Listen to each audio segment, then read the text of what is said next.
Article 3 Bill of Rights. No person shall be deprived of life, liberty without due process of law, nor shall any be denied the equal protection of the law. Section 2. The right against unreasonable searches and seizures. Section 3. Section 3. Right. Right. Section 3. Every person has the right to keep his communication or correspondence secret. Section 4. Freedom of speech. Right, right of press. Freedom of assembly. The right of petition. Section 5. Freedom of religion. Section 6. The liberty of abode and the right to travel. Section 7. Right, the right to information. Section 8. Right to inform association. Section 9. The right to just compensation. Section 10.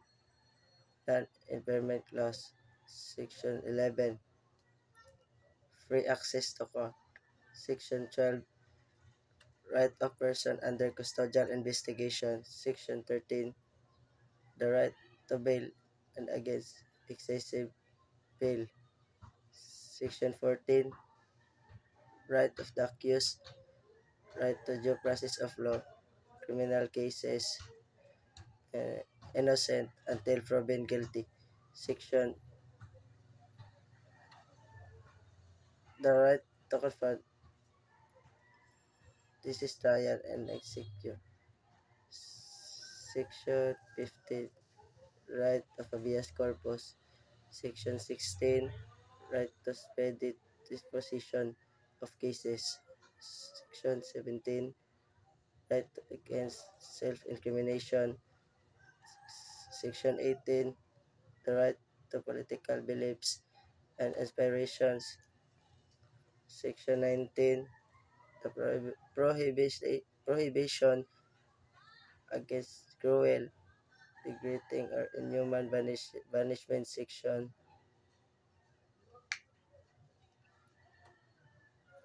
Section 20.